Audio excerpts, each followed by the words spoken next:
ಆಕಾಶವಾಣಿ ವಾರ್ತೆಗಳು ಓದುತ್ತಿರುವವರು ಚೇತನ್ ಸಿವಿ. ಮುಖ್ಯಾಂಶಗಳು: ಉತ್ತರ ಮ್ಯಾಸಿಡೋನಿಯಾ ಜೊತೆಗೆ ಆರ್ಥಿಕ ಬಾಂಧವ್ಯ ವಿಸ್ತರಣೆಗೆ ರಾಷ್ಟ್ರಪತಿ ದ್ರೌಪದಿ ಮುರ್ಮು ಕರೆ. ನೀಟ್ ಕುರಿತಂತೆ ಸಂಸತ್ತಿನಲ್ಲಿ ಚರ್ಚೆಗೆ ಸರ್ಕಾರ ಸಿದ್ಧ. ಕೇಂದ್ರ ಶಿಕ್ಷಣ ಸಚಿವ ಧರ್ಮೇಂದ್ರ ಪ್ರಧಾನ್. ಚಂಡೀಗಢದಲ್ಲಿ ಇಂದಿನಿಂದ 3 ದಿನಗಳ ಬ್ರಿಕ್ಸ್ ಆರೋಗ್ಯ ಸಚಿವರ ಸಭೆ. ಆರೋಗ್ಯ ಸೇವೆಗಳ ಸಮಾನ ಲಭ್ಯತೆಗೆ ಉತ್ತೇಜನ. ಕರ್ನಾಟಕದ ಕಾರವಾರದಲ್ಲಿಂದು ಐಎನ್ಎಸ್ ಮಾಲ್ವಾಂಡ್ ಯುದ್ಧ ನೌಕೆ ನೌಕಾಪಡೆಗೆ ಸೇರ್ಪಡೆ. ಚೀನಾ ಓಪನ್ ಬ್ಯಾಡ್ಮಿಂಟನ್ 32ರ ಸುತ್ತಿನ ಪಂದ್ಯಗಳಲ್ಲಿ ಇಂದು ಲಕ್ಷ್ಯ ಸೇನ್ ಪಿವಿ ಸಿಂಧು ಕಣದಲ್ಲಿ. ವಾರ್ತೆಗಳ ವಿವರ. ಭಾರತ ಮತ್ತು ಉತ್ತರ ಮ್ಯಾಸಿಡೋನಿಯಾ ನಡುವಿನ ಆರ್ಥಿಕ ಬಾಂಧವ್ಯವನ್ನು ವಿಸ್ತರಿಸಲು ಮತ್ತು ವಾಣಿಜ್ಯ ವ್ಯವಹಾರಗಳನ್ನು ಮೀರಿ ಹೂಡಿಕೆ, ತಂತ್ರಜ್ಞಾನ ಮತ್ತು ನಾವೀನ್ಯತೆ ಆಧಾರಿತ ಸಹಭಾಗಿತ್ವವನ್ನು ಬೆಳೆಸಿಕೊಳ್ಳಲು ರಾಷ್ಟ್ರಪತಿ ದ್ರೌಪದಿ ಮುರ್ಮು ಕರೆ ನೀಡಿದ್ದಾರೆ. ಉತ್ತರ ಮ್ಯಾಸಿಡೋನಿಯಾದ ಸ್ಕೋಪೆಯಲ್ಲಿ ನಡೆದ ಭಾರತ ಉತ್ತರ ಮ್ಯಾಸಿಡೋನಿಯಾ ಉದ್ಯಮ ವೇದಿಕೆಯನ್ನು ಉದ್ದೇಶಿಸಿ ಮಾತನಾಡಿದ ಅವರು, ಈ ದಶಕದ ಅಂತ್ಯದ ವೇಳೆಗೆ ಎರಡೂ ದೇಶಗಳ ನಡುವಿನ ದ್ವಿಪಕ್ಷೀಯ ವ್ಯಾಪಾರವನ್ನು ದುಪ್ಪಟ್ಟುಗೊಳಿಸುವ ವಿಶ್ವಾಸ ವ್ಯಕ್ತಪಡಿಸಿದ್ದಾರೆ. ಡಿಜಿಟಲ್ ನಾವೀನ್ಯತೆ, ಕೃತಕ ಬುದ್ಧಿಮತ್ತೆ, ಔಷಧ ವಲಯ, ಕೃಷಿ ಸಂಸ್ಕರಣೆ ಹಾಗೂ ಹಸಿರು ಇಂಧನ ಕ್ಷೇತ್ರಗಳಲ್ಲಿ ಪರಸ್ಪರ ಸಹಕಾರಕ್ಕೆ ಭಾರೀ ಅವಕಾಶಗಳು ಇವೆ ಎಂದು ಹೇಳಿದ ಅವರು, ಯುಪಿಐ ಮಾದರಿಯ ಡಿಜಿಟಲ್ ಸಾರ್ವಜನಿಕ ಮೂಲಸೌಕರ್ಯ ತಂತ್ರಜ್ಞಾನಗಳಲ್ಲಿ ಜಂಟಿಯಾಗಿ ಕಾರ್ಯನಿರ್ವಹಿಸಲು ಆಹ್ವಾನ ನೀಡಿದ್ದಾರೆ. ಇದೇ ವೇಳೆ ಅಂತಾರಾಷ್ಟ್ರೀಯ ಸೌರ ಒಕ್ಕೂಟ ಐಎಸ್ಎ ಸೇರಿದಂತೆ ಭಾರತದ ಜಾಗತಿಕ ಉಪಕ್ರಮಗಳನ್ನು ಸೇರಲು ಉತ್ತರ ಮ್ಯಾಸಿಡೋನಿಯಾಗೆ ಕೋರಿದ ರಾಷ್ಟ್ರಪತಿಯವರು ಜಂಟಿ ಸಾಹಸ ಮತ್ತು ತಂತ್ರಜ್ಞಾನ ವರ್ಗಾವಣೆಯ ಮೂಲಕ ಬಲವಾದ ಆರ್ಥಿಕ ಬಾಂಧವ್ಯ ಬೆಳೆಸಿಕೊಳ್ಳಲು ಉದ್ಯಮಿಗಳಿಗೆ ಕರೆ ನೀಡಿದ್ದಾರೆ. ತಮ್ಮ ಪ್ರವಾಸದ ಭಾಗವಾಗಿ ರಾಷ್ಟ್ರಪತಿ ದ್ರೌಪದಿ ಮುರ್ಮು ಅವರು ಇಂದು ಸ್ಕೋಪೆಯಲ್ಲಿರುವಂತಹ ಮದರ್ ತೆರೆಸಾ ಸ್ಮಾರಕಕ್ಕೆ ಭೇಟಿ ನೀಡಲಿದ್ದು, ಉತ್ತರ ಮ್ಯಾಸಿಡೋನಿಯಾ ಅಧ್ಯಕ್ಷೆ ಗೋರ್ಡಾನಾ ಸಿಲ್ಜಾನೋಸ್ಕಾ ದಾವ್ಕೋವಾ ಅವರೊಂದಿಗೆ ಸ್ಕೋಪೆ ಸಂಗ್ರಹಾಲಯದಲ್ಲಿ ರಾಷ್ಟ್ರಪಿತ ಮಹಾತ್ಮ ಗಾಂಧೀಜಿಯವರ ಪ್ರತಿಮೆಯನ್ನು ಅನಾವರಣಗೊಳಿಸಲಿದ್ದಾರೆ. ನಂತರ ಯುನೆಸ್ಕೋ ಪಾರಂಪರಿಕ ತಾಣವಾದ ಓಹ್ರಿಡ್ ಸರೋವರಕ್ಕೂ ಭೇಟಿ ನೀಡಲಿದ್ದಾರೆ. ಸಂಸತ್ತಿನ ಮುಂಗಾರು ಅಧಿವೇಶನವನ್ನು ಅಡ್ಡಿಪಡಿಸುವ ಉದ್ದೇಶದಿಂದ ಕಾಂಗ್ರೆಸ್ ಮತ್ತು ಲೋಕಸಭೆಯ ವಿರೋಧ ಪಕ್ಷದ ನಾಯಕ ರಾಹುಲ್ ಗಾಂಧಿ ಅವರು ವಿದ್ಯಾರ್ಥಿಗಳನ್ನು ರಾಜಕೀಯ ಸಾಧನವಾಗಿ ಬಳಸುತ್ತಿದ್ದಾರೆ ಎಂದು ಕೇಂದ್ರ ಶಿಕ್ಷಣ ಸಚಿವ ಧರ್ಮೇಂದ್ರ ಪ್ರಧಾನ್ ಆರೋಪ ಮಾಡಿದ್ದಾರೆ. ಈ ಕುರಿತು ಸಾಮಾಜಿಕ ಮಾಧ್ಯಮದಲ್ಲಿ ಪ್ರತಿಕ್ರಿಯಿಸಿರುವ ಸಚಿವರು, ಪ್ರಧಾನಮಂತ್ರಿ ನಿವಾಸದ ಎದುರು ರಾಹುಲ್ ಗಾಂಧಿ ಮತ್ತು ಕಾಂಗ್ರೆಸ್ ಮುಖಂಡರು ಪ್ರತಿಭಟನೆ ನಡೆಸುವ ಮೂಲಕ ಸಾರ್ವಜನಿಕರಿಗೆ ತೊಂದರೆ ಉಂಟುಮಾಡಿದ್ದು, ಜಾರಿಯಲ್ಲಿರುವಂತಹ ಭದ್ರತಾ ನಿಯಮಗಳನ್ನು ಕಡೆಗಣಿಸಿದ್ದಾರೆ ಎಂದು ತಿಳಿಸಿದ್ದಾರೆ. ನೀಟ್ ವಿಷಯದ ಕುರಿತು ಸಮಗ್ರ ಚರ್ಚೆಗೆ ಸರ್ಕಾರ ಸಿದ್ಧವಿದೆ ಎಂದು ತಿಳಿಸಿದ್ದರು. ಕಾಂಗ್ರೆಸ್ ಪ್ರಜಾಸತ್ತಾತ್ಮಕ ಚರ್ಚೆಯ ಬದಲಿಗೆ ರಾಜಕೀಯ ಪ್ರಚಾರಕ್ಕಾಗಿ ಆದ್ಯತೆ ನೀಡಿದೆ ಎಂದು ಆರೋಪ ಮಾಡಿದ್ದಾರೆ.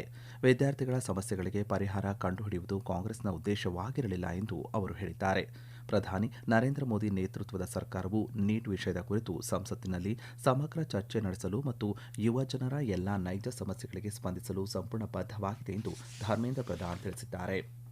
ಬ್ರಿಕ್ಸ್ ಒಕ್ಕೂಟದ ಸದಸ್ಯ ರಾಷ್ಟ್ರಗಳ ನಡುವೆ ಆರೋಗ್ಯ ಭದ್ರತೆ, ಡಿಜಿಟಲ್ ಆರೋಗ್ಯ ವ್ಯವಸ್ಥೆ, ಸಾಂಕ್ರಾಮಿಕ ರೋಗಗಳ ತಡೆ ಮತ್ತು ಗುಣಮಟ್ಟದ ಆರೋಗ್ಯ ಸೇವೆಗಳ ಸಮಾನ ಲಭ್ಯತೆಯನ್ನು ಉತ್ತೇಜಿಸುವ ನಿಟ್ಟಿನಲ್ಲಿ 3 ದಿನಗಳ ಬ್ರಿಕ್ಸ್ ಆರೋಗ್ಯ ಸಚಿವರ ಸಭೆ ಇಂದು ಚಂಡೀಗಢದಲ್ಲಿ ಆರಂಭವಾಗಲಿದೆ. ಸ್ಥಿತಿಸ್ಥಾಪಕತ್ವ, ನಾವೀನ್ಯತೆ, ಸಹಕಾರ ಮತ್ತು ಸುಸ್ಥಿರತೆಯ ನಿರ್ಮಾಣ ಎಂಬ ಅಧ್ಯಯನದ ಅಡಿ ಈ ಸಭೆ ನಡೆಯುತ್ತಿದ್ದು, ಆಯಾ ದೇಶಗಳ ಆರೋಗ್ಯ ಸಚಿವರು ಮತ್ತು ಉನ್ನತಾಧಿಕಾರಿಗಳು ಭಾಗಿಯಾಗಲಿದ್ದಾರೆ.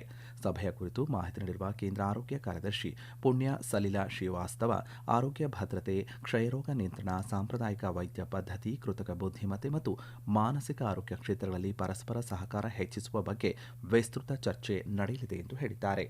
ಇಂದು ಹಿರಿಯ ಅಧಿಕಾರಿಗಳ ಸಭೆಯೊಂದಿಗೆ ಅಧಿಕೃತ ಕಲಾಪಗಳು ಆರಂಭಗೊಳ್ಳಲಿದ್ದು, ಬ್ರಿಕ್ಸ್ ಆರೋಗ್ಯ ಕಾರ್ಯಪಡೆಯ ಆದ್ಯತೆಗಳನ್ನು ಅಂತಿಮಗೊಳಿಸಿ ಸಚಿವರ ಘೋಷಣಾ ಪತ್ರದ ಕರಡನ್ನು ಸಿದ್ಧಪಡಿಸಲಾಗುವುದು. ನಾಳೆ ನಡೆಯಲಿರುವ 16ನೇ ಬ್ರಿಕ್ಸ್ ಆರೋಗ್ಯ ಸಚಿವರ ಸಭೆಯ ಅಧ್ಯಕ್ಷತೆಯನ್ನು ಕೇಂದ್ರ ಆರೋಗ್ಯ ಮತ್ತು ಕುಟುಂಬ ಕಲ್ಯಾಣ ಸಚಿವ ಜೆಪಿ ನಡ್ಡಾ ವಹಿಸಲಿದ್ದು, ಸಚಿವರು ಈ ಜಂಟಿ ಘೋಷಣಾ ಪತ್ರಗಳನ್ನು ಅಂಗೀಕರಿಸಲಿದ್ದಾರೆ. ಭಾರತೀಯ ನೌಕಾಪಡೆಯು ಮಾಹೆ ಶ್ರೇಣಿಯ ಸ್ವದೇಶಿ ಜಲಾಂತರ್ಗಾಮಿ ನಿಗ್ರಹ ಲಘು ಯುದ್ಧ ನೌಕೆ ಐಎನ್ಎಸ್ ಮಾಲ್ವಾಂಡ್ ಅನ್ನು ಕರ್ನಾಟಕದ ಕಾರವಾರ ನೌಕಾ ನೆಲೆಯಲ್ಲಿ ಇಂದು ಸೇರ್ಪಡೆಗೊಳಿಸಲಿದೆ. ವಾಯುಪಡೆ ಮುಖ್ಯಸ್ಥ air chief marshal AP Singh ನೇತೃತ್ವದಲ್ಲಿ ಈ ಸಮಾರಂಭ ನಡೆಯಲಿದೆ. ಕೊಚ್ಚಿನ್ ಶಿಪ್ ಯಾರ್ಡ್ ನಿರ್ಮಿಸಿರುವಂತಹ ಈ ನೌಕೆಯು 80ಕ್ಕೂ ಹೆಚ್ಚು ಸ್ವದೇಶಿ ಬಿಡಿ ಭಾಗಗಳನ್ನು ಹೊಂದಿದ್ದು, ಆತ್ಮನಿರ್ಭರ ಭಾರತ ಪರಿಕಲ್ಪನೆಗೆ ಸಾಕ್ಷಿಯಾಗಿದೆ.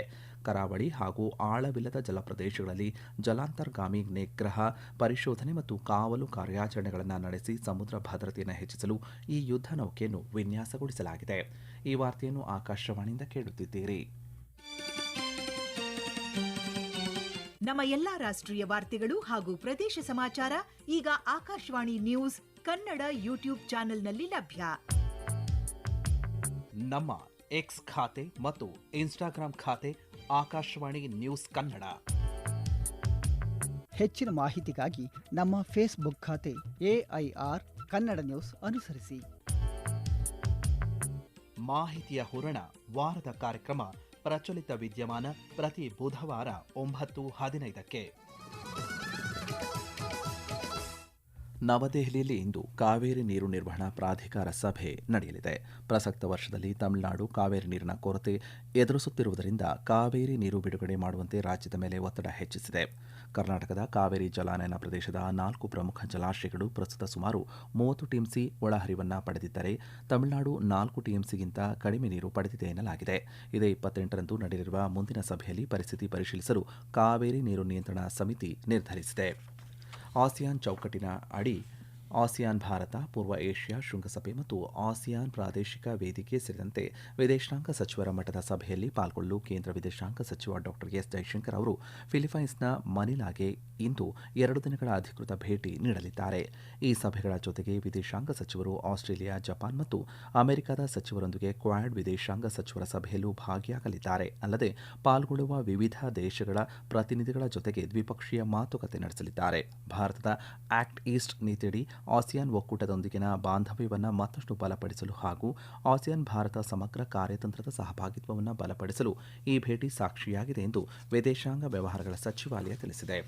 ಉನ್ನತ ಶಿಕ್ಷಣದಲ್ಲಿ ಮಹಿಳೆಯರ ಪಾಲ್ಗೊಳ್ಳುವಿಕೆಯನ್ನು ಹೆಚ್ಚಿಸಲು ಹಾಗೂ ಶಿಕ್ಷಣ ಮಧ್ಯದಲ್ಲೇ ತೊರೆಯುವ ಪ್ರಮಾಣವನ್ನು ಕಡಿಮೆಗೊಳಿಸುವ ಉದ್ದೇಶದಿಂದ ಉತ್ತರ ಪ್ರದೇಶ ಸರ್ಕಾರ ರಾಜ್ಯದ ಪ್ರತಿಭಾನ್ವಿತ ವಿದ್ಯಾರ್ಥಿನಿಯರಿಗೆ ಉಚಿತ ಸ್ಕೂಟಿ ನೀಡಲು ನಿರ್ಧರಿಸಿದೆ. ಮುಖ್ಯಮಂತ್ರಿ ಯೋಗಿ ಆದಿತ್ಯನಾಥ್ ಅವರ ಅಧ್ಯಕ್ಷತೆಯಲ್ಲಿ ನಡೆದ ಸಚಿವ ಸಂಪುಟ ಸಭೆಯಲ್ಲಿ ರಾಣಿ ಲಕ್ಷ್ಮೀಬಾಯಿ ಸ್ಕೂಟಿ ಯೋಜನೆ ಜಾರಿಯ ಮಾರ್ಗಸೂಚಿಗಳಿಗೆ ಅನುಮೋದನೆ ನೀಡಲಾಗಿದೆ. ಉತ್ತರ ಪ್ರದೇಶ ಸರ್ಕಾರದ ಉನ್ನತ ಶಿಕ್ಷಣ ಸಚಿವರಾದಂತಹ ಯೋಗೇಂದ್ರ ಉಪಾಧ್ಯಾಯ್ ಅವರು ಈ ಮಹತ್ವಾಕಾಂಕ್ಷಿ ಯೋಜನೆಯ ವಿವರಗಳನ್ನು ಪ್ರಕಟಿಸಿದ್ದಾರೆ. ಪದವಿ ಉತ್ತೀರ್ಣರಾದ ವಿದ್ಯಾರ್ಥಿನಿಯರಲ್ಲಿ ಅಗ್ರ 5% ಪ್ರತಿಭಾನ್ವಿತ ವಿದ್ಯಾರ್ಥಿಯರನ್ನ ಅರ್ಹತಾ ಪಟ್ಟಿಯ ಆಧಾರದ ಮೇಲೆ ಆಯ್ಕೆ ಮಾಡಲಾಗುತ್ತದೆ ಎಂದು ಅವರು ತಿಳಿಸಿದ್ದಾರೆ. ಯೋಜನೆಯಡಿ ಸ್ಕೂಟಿಯ ಜೊತೆಗೆ ಅದರ ವಿಮೆ, ನೋಂದಣಿ, ಹೆಲ್ಮೆಟ್, ಅಗತ್ಯ ಪರಿಕರಗಳು ಹಾಗೂ 4 ಲೀಟರ್ ಪೆಟ್ರೋಲ್ ಅನ್ನು ಸರ್ಕಾರವೇ ಒದಗಿಸಲಿದೆ. ವಿಶೇಷ ಚೇತನ ವಿದ್ಯಾರ್ಥಿನಿಯರು, ಹುತಾತ್ಮರ ಪುತ್ರಿಯರು ಹಾಗೂ ಹಿಂದುಳಿದ ಕುಟುಂಬಗಳ ಪುತ್ರಿಯರಿಗೆ ಆದಾಯ ಮಿತಿಯ ಷರತ್ತಿನಿಂದ ವಿನಾಯಿತಿ ನೀಡಲಾಗಿದೆ. ಇರಾನ್ ತನ್ನ ಪರಮಾಣು ಕಾರ್ಯಕ್ರಮಗಳನ್ನು ಮರುಸೃಷ್ಟಿಸಲು ಯತ್ನಿಸುವ ಯಾವುದೇ ಕೇಂದ್ರಗಳ ಮೇಲೆ ಪ್ರಬಲ ದಾಳಿ ನಡೆಸುವುದಾಗಿ ಅಮೆರಿಕ ಅಧ್ಯಕ್ಷ ಡೊನಾಲ್ಡ್ ಟ್ರಂಪ್ ಎಚ್ಚರಿಸಿದ್ದಾರೆ. ಶ್ವೇತಭವನದಲ್ಲಿ ಲೆಬನಾನ್ ಅಧ್ಯಕ್ಷ ಜೋಸೆಫ್ ಔನ್ ಅವರೊಂದಿಗೆ ನಡೆದ ಜಂಟಿ ಸಭೆಯಲ್ಲಿ ಮಾತನಾಡಿದ ಅವರು, ಇರಾನ್ ತೆರೆಮರೆಯಲ್ಲಿ ಮಾತುಕತೆಗೆ ತೀವ್ರವಾಗಿ ಶ್ರಮಿಸುತ್ತಿದೆ, ಸಂಘರ್ಷ ಅಂತ್ಯಗೊಳಿಸುವ ಕುರಿತು ಮಾತುಕತೆ ನಡೆಸಲು ಕಾತುರವಾಗಿದೆ ಎಂದಿದ್ದಾರೆ.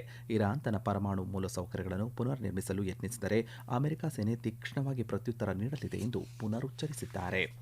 ಅಫ್ಘಾನಿಸ್ತಾನದ ನುರಿಸ್ತಾನ್ನಲ್ಲಿ ಸಂಭವಿಸಿದ ಭೀಕರ ಪ್ರವಾಹದಿಂದ ಸಂಕಷ್ಟಕ್ಕೆ ಸಿಲುಕಿರುವ ಜನರಿಗೆ ನೆರವಾಗಲು ಭಾರತ ಸರ್ಕಾರವು ಆಹಾರ ಪದಾರ್ಥಗಳು ಮತ್ತು ಕುಟುಂಬಗಳಿಗೆ ಅಗತ್ಯವಿರುವಂತಹ ಡೇರೆಗಳು ಸೇರಿದಂತೆ ಪ್ರಮುಖ ಪರಿಹಾರ ಸಾಮಗ್ರಿಗಳನ್ನು ಅಫ್ಘಾನಿಸ್ತಾನದ ರಾಷ್ಟ್ರೀಯ ವಿಕೋಪ ನಿರ್ವಹಣಾ ಪ್ರಾಧಿಕಾರಕ್ಕೆ ತಲುಪಿಸಿದೆ. ಈ ಕುರಿತು ಸಾಮಾಜಿಕ ಜಾಲತಾಣದಲ್ಲಿ ಮಾಹಿತಿ ಹಂಚಿಕೊಂಡಿರುವ ಕೇಂದ್ರ ವಿದೇಶಾಂಗ ವ್ಯವಹಾರಗಳ ಸಚಿವಾಲಯ, ಈ ಕಷ್ಟದ ಸಮಯದಲ್ಲಿ ಭಾರತವು ಅಫ್ಘಾನಿಸ್ತಾನದ ಜನರೊಂದಿಗೆ ನೆರವಿಗೆ ವಿದ್ಯುಕ್ತವಾಗಿ ನಿಲ್ಲುತ್ತದೆ ಎಂದು ತಿಳಿಸಿದ್ದಾರೆ. ಚೀನಾದ ಚಾಂಗ್ಝೌನಲ್ಲಿ ನಡೆಯುತ್ತಿರುವಂತಹ ಚೀನಾ ಓಪನ್ ಬ್ಯಾಡ್ಮಿಂಟನ್ ಟೂರ್ನಿಯಲ್ಲಿಂದು ಭಾರತೀಯ ಕ್ರೀಡಾಪಟುಗಳು ಕಣಕ್ಕೆ ಇಳಿಯುತ್ತಿದ್ದಾರೆ. ಇಂದು ನಡೆಯಲಿರುವ ವಿವಿಧ ವಿಭಾಗಗಳ 32ರ ಸುತ್ತಿನ ಪಂದ್ಯಗಳಲ್ಲಿ ಭಾರತದ ಲಕ್ಷ್ಯ ಸೇನ್, ಆಯುಷ್ ಶೆಟ್ಟಿ, ಪಿವಿ ಸಿಂಧು, ಉನ್ನತಿ ಹೂಡಾ ಕಣಕ್ಕಿಳಿಯುತ್ತಿದ್ದಾರೆ. ಪುರುಷರ ಡಬಲ್ಸ್ನಲ್ಲಿ ಹರಿಹರನ್ ಅಂಸಕ್ರುನನ್ ಮತ್ತು ಎಂಆರ್ ಅರ್ಜುನ್ ಜೋಡಿ ಸ್ಪರ್ಧಿಸಲಿದೆ. 15 ವರ್ಷಕ್ಕಿಂತ ಕಡಿಮೆ ವಯಸ್ಸಿನ ಮಕ್ಕಳು ಸಾಮಾಜಿಕ ಜಾಲತಾಣಗಳನ್ನು ಬಳಸುವುದನ್ನು ನಿಷೇಧಿಸುವ ಮಹತ್ವದ ಮಸೂದೆಯನ್ನು ಫ್ರಾನ್ಸ್ ಸಂಸತ್ತು ಅಂಗೀಕರಿಸಿದೆ. ಸಂಸತ್ತಿನ ಉಭಯ ಸದನಗಳು ಈ ಮಸೂದೆಗೆ ಅನುಮೋದನೆ ನೀಡಿದ್ದು, ಶಾಲೆಗಳಲ್ಲಿ ವಿದ್ಯಾರ್ಥಿಗಳು ಮೊಬೈಲ್ ಫೋನ್ ಬಳಸುವುದಕ್ಕೂ ನಿರ್ಬಂಧ ಹೇರಲಾಗಿದೆ. ಈ ಕ್ರಮದೊಂದಿಗೆ ಸಾಮಾಜಿಕ ಜಾಲತಾಣಗಳ ಮೇಲೆ ಸಮಗ್ರ ನಿಷೇಧ ಜಾರಿಗೊಳಿಸಿದ ಯುರೋಪಿಯನ್ ಒಕ್ಕೂಟದ ಮೊದಲ ದೇಶ ಎಂಬ ಹೆಗ್ಗಳಿಕೆಗೆ ಫ್ರಾನ್ಸ್ ಪಾತ್ರವಾಗಲಿದೆ. ಕೊನೆಯಲ್ಲಿ ಮತ್ತೊಮ್ಮೆ ಮುಖ್ಯಾಂಶಗಳು. ಉತ್ತರ ಮ್ಯಾಸಿಡೋನಿಯಾ ಜೊತೆಗೆ ಆರ್ಥಿಕ ಬಾಂಧವ್ಯ ವಿಸ್ತರಣೆಗೆ ರಾಷ್ಟ್ರಪತಿ ದ್ರೌಪದಿ ಮುರ್ಮು ಕರೆ. ನೀಟ್ ಕುರಿತಂತೆ ಸಂಸತ್ತಿನಲ್ಲಿ ಚರ್ಚೆಗೆ ಸರ್ಕಾರ ಸಿದ್ಧ. ಕೇಂದ್ರ ಶಿಕ್ಷಣ ಸಚಿವ ಧರ್ಮೇಂದ್ರ ಪ್ರಧಾನ್. ಚಂಡೀಗಢದಲ್ಲಿ ಇಂದಿನಿಂದ 3 ದಿನಗಳ ಬ್ರಿಕ್ಸ್ ಆರೋಗ್ಯ ಸಚಿವರ ಸಭೆ. ಆರೋಗ್ಯ ಸೇವೆಗಳ ಸಮಾನ ಲಭ್ಯತೆಗೆ ಉತ್ತೇಜನ. ಕರ್ನಾಟಕದ ಕಾರವಾರದಲ್ಲಿಂದು ಐಎನ್ಎಸ್ ಮಾಲ್ವಾಂಡ್ ಯುದ್ಧ ನೌಕೆ ನೌಕಾಪಡೆಗೆ ಸೇರ್ಪಡೆ. ಚೀನಾ ಓಪನ್ ಬ್ಯಾಡ್ಮಿಂಟನ್ 32ರ ಸುತ್ತಿನ ಪಂದ್ಯಗಳಲ್ಲಿ ಇಂದು ಲಕ್ಷ್ಯ ಸೆನ್, ಪಿವಿ ಸಿಂಧು ಕಣದಲ್ಲಿ. ಇಲ್ಲಿಗೆ ವಾರ್ತಾ ಪ್ರಸಾರ ಮುಕ್ತಾಯವಾಯಿತು. ನಮ್ಮ ಮುಂದಿನ ವಾರ್ತಾ ಪ್ರಸಾರ ಮಧ್ಯಾಹ್ನ 12 ಗಂಟೆಗೆ.